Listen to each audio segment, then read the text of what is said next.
আমরা সাধারণ মানুষ যারা আছে, যারা আম পাবলিক যারা আছি, মা বাপ আমরাও কিছু করতে পারি। এই সন্তানের ডান খানে আজান, বাম খানে একামত দেওয়া। এই আজান আর একামত সন্তান যদিও বুঝেন না, কিন্তু তার ডান খানে আজান এবং বাম খানে আজান দেওয়ার কারণে এর প্রভাব তার অন্তরের মধ্যে বিষয়কে পড়বে। এই আজান এবং একামত দেওয়ার কারণে হইতে পারে এর প্রভাবের কারণে এই ব্যক্তি দিনদার হয়ে যেতে পারে।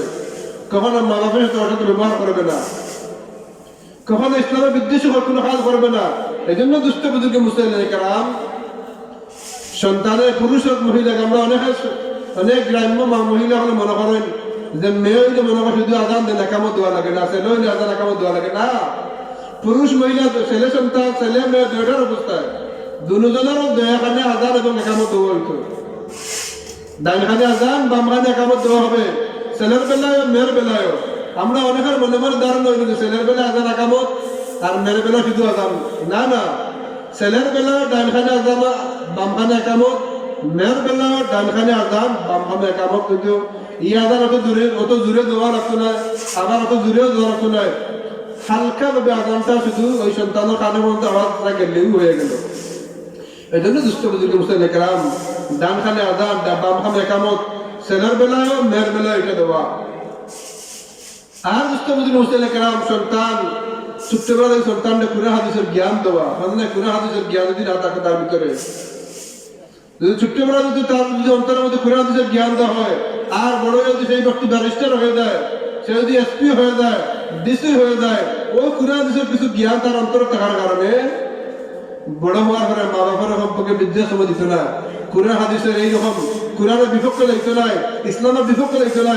এই জন্য দুষ্ট বুজুর্গ মুসলিম একরাম আমাদের সন্তানের প্রতি এটা হইলে মা বাবার প্রতি এটা হইলে সন্তানের প্রতি আফসান দয়া হইলে কি মায়া হইলে গিয়া এই সন্তানের যদি আপনি আমি যদি দয়া করতে চাই, মায়া করতে চাই, তাহলে এই সন্তানকে আপনি আমি দিনদার বানাইতে হবে, সন্তানের ভালো নাম রাখতে হবে, সন্তানের কুরআন হাদিসের জ্ঞান দিতে হবে, আর সন্তানকে মায়া মহব্বত করতে হবে। আবার এমন আদর করা হবে না যে মায়া মহব্বত করতে করতে সন্তানকে এবার গাছ রাখা তুলে নিলাম, বাজে দেখা কথা হইলে কথা শুনে না। এখন তো আমাদের সমাজে হইলে গিয়া আদর সুহাগের বেশি হইলে সন্তান হল মা বাবার আগে আগে যাচ্ছে, মা বাবা হলরে সন্তান হলরে মসজিদে নিয়া দিতা। আর এইরকম মসজিদের মধ্যে সকালে প্রতিদিন সকালে দিতা। এখন 8টা 9টা না হইলে মা বাবারও ঘুম ভাঙবে না, সন্তানেরও ঘুম ভাঙবে না। কারণ হইল গিয়া এখন প্রত্যেক ঘরে ঘরে মোবাইল, প্রত্যেক ঘরে ঘরে মোবাইল। 11টা 12টা 1টা 2টার সময় সন্তানও ঘুমার, মা বাবা ঘুমার। ফজর নামাজ মা বাবারও নাই, সন্তানেরও নাই। মা বাবা উঠে 8টার সময়, সন্তানের উঠে 8টার সময়। পড়া তো দিনদারি কিন্তু তার কোনো এই কুরআন মক্তব পড়া তো সুযোগও তার কাছে নাই।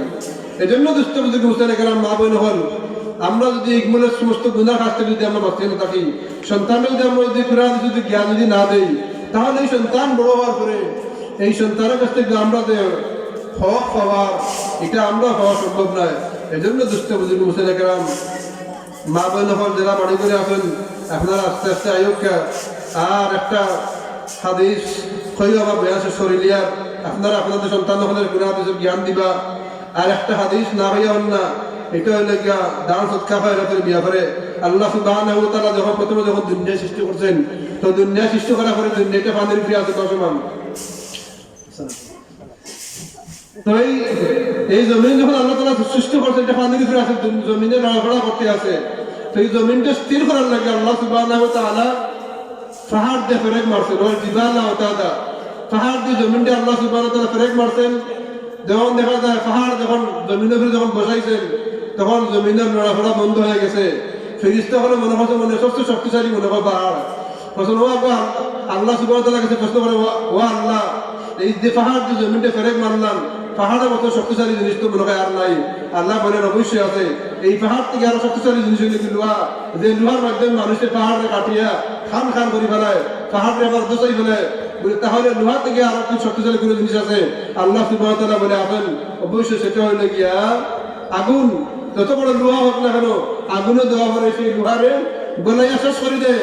তো আল্লাহ সুবহানাহু ওয়া তাআলার কাছে ফেরেশতা হলে প্রশ্ন করে, ওগো আল্লাহ সুবহানাহু ওয়া তাআলা, বলে এই আগুন থেকে কি আরো শক্তিশালী কোনো জিনিস আছে? বলে অবশ্যই আছে, এটা হলে পানি। যত বড় আগুন হোক না কেন, তার চেয়ে যদি একটু বলা যদি পানি দেওয়া হয়, তো এই পানির কারণে আগুন নিভে যায়। বলে তো আল্লাহ সুবহানাহু ওয়া তাআলা, তাহলে পানিতে দেখা যায় বড় বিশাল শক্তিশালী বলে পানিটাকে কি শক্তিশালী বলে আর কোনো জিনিস আছে বলে অবশ্যই আছে, সেটা হলো কি বাতাস।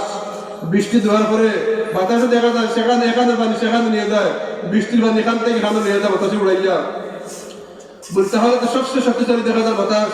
বলে এই বাতাসটাকে কি শক্তিশালী আর কোনো জিনিস আছে?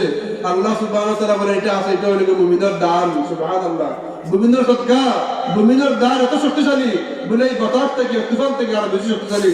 এজন্য মা বোনের কাছে আরজু আকুল আবেদন থাকবো, আপনারা বার থেকে যারা আইরা প্রত্যেকের কিছু দান সদকা করার লইয়াও আইবা আর কিছু লেখাও লইবা। কারণ মসজিদে খান তো আজকে থেকে শুরু হবে, এই দীর্ঘদিন চলবে, আমরা সময় সময় দিতে পারবো, সুযোগ আছে। এই জন্য আমাদের মা বোন আপনার কাছে প্রত্যেকের কাছে আকুল আকুল আবেদন তাহবো আমার যে কাকুর হুজুর তো আসল হুজুরে তো বেয়া করবো, হুজুরে তো হইবাও। আর আমারও আকুল আবেদন আপনারা বার থেকে প্রত্যেকের কিছু দান সৎকার করার লইয়া আইবা। সাধারণ নগদ দিলে কিছু নগদ সব পাই দিবা গিয়া। আর বক্স আছে ভিতরের মধ্যে, বক্সের মধ্যে আপনারা দিয়ে দিবা, খাতা কলম দেওয়া হবে, আপনাদের নাম এবং টাকা উল্লেখ করে দিবা। প্রত্যেকের কমপক্ষে 2,000, 5,000, 10,000 টাকা দেওয়া কোনো বিষয় না। মসজিদ খান তার এক মাস 2 মাস হইতে না, বছর হইতে পারে, 2 বছর হইতে পারে, আরো বেশি হইতে পারে। এজন্য আপনারা প্রত্যেকে নিয়োগ করবা এবং আটাও নিয়োগ করে দিবা। আপনাদের তো অনেক আত্মীয় স্বজন আছেন বিদেশের মধ্যে, মসজিদের লাগে হইলে আশা করা যায় কেউ না করতো না। এই জন্য প্রত্যেকের কাছে মা বোনদের কাছে আমার আকুল আবেদন থাকবো, যেগুলো আলোচনা করা হইলো এগুলো আমাদের প্রত্যেকের আল্লাহ সুবহানাহু ওয়া তাআলা আমল করার তৌফিক দান করুক। আমিন ওয়া আখিরু দাওয়ানা আলহামদুলিল্লাহি রাব্বিল আলামিন। সুবহানাল্লাহি ওয়া বিহামদিহি, সুবহানাকাল্লাহুম্মা ওয়া বিহামদিকা, আশহাদু আন লা ইলাহা ইল্লা আনতা, আস্তাগফিরুকা ওয়া আতুবু ইলাইক।